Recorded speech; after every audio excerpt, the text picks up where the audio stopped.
Vous n'avez rien à faire de particulier pour moi. La seule chose que vous ayez à faire, et c'est pas facile, j'en conviens, c'est finalement essayer de vous déconnecter de cette prise, vous déconnecter de cette pièce, vous déconnecter de ce matériel technique pour vous plonger dans vos pensées, atterrir dans cet état d'esprit, dans cette immersion. Ensuite, je commencerai à travailler, je ferai des portraits. C'est pas pour autant que vous devez regarder l'appareil. Restez dans vos pensées. Restez dans vos pensées. Voilà. Parfait. Voilà.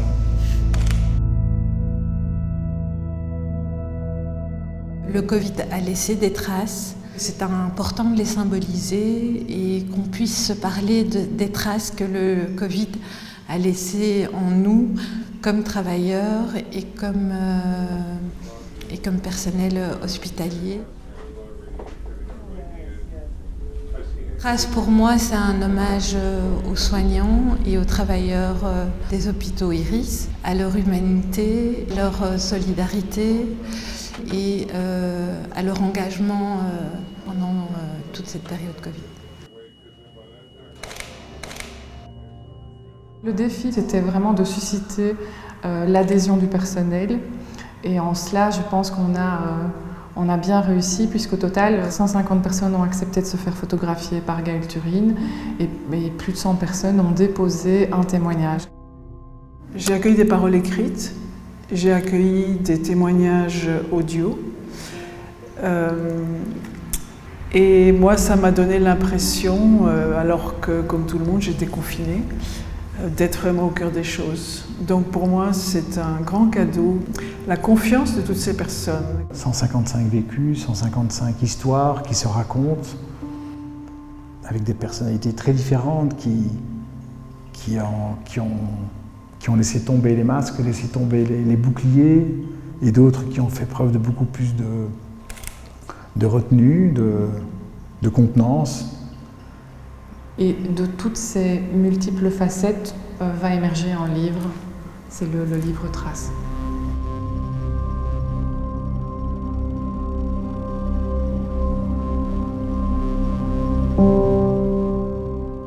Face à chaque projet, le défi d'un graphiste est de trouver la forme qui correspond au mieux à l'intention de ce que l'on raconte. Chez Traces, il y a deux univers, celui de l'image et celui de la parole. Pour les mots, il faut prendre le temps, et pour cela, j'ai choisi un papier extrêmement fin qui ne permet pas de tourner vite la page. Il faut la tenir avec délicatesse et prendre soin de ses paroles, comme des lettres intimes murmurées et déposées entre les images, imprimées sur un papier plus solide à l'image de la présence des portraits. C'est incroyable ce projet, c'est magnifique, magnifique, magnifique. Ça me touche de voir tout le monde. Traces est arrivé à un moment, je trouve, opportun pour le personnel, pour qu'il ait l'occasion de s'exprimer et que ça sorte aussi de leur unité, de leur service. Je pense que c'est une manière de transcender ce qui s'est passé au niveau du Covid que de convoquer l'art et les artistes à l'hôpital. Je pense qu'immédiatement, il y a eu l'envie d'aller mettre des visages et surtout des histoires qui se racontent dans la partie texte du projet, mais aussi peut-être des tout petits moments d'histoire, des petites choses qui appartiennent à chacune et à chacun et qui peuvent se lire sur un visage, dans un corps. Je ne m'attendais pas à ce que des moments aussi forts puissent se vivre. J'avais besoin de ça pour me dire, dans ces messages contradictoires des médias, dans ces communications uniquement chiffrées et statistiques, derrière, il y avait des personnes, et que ces personnes-là, je les lisais et je les entendais.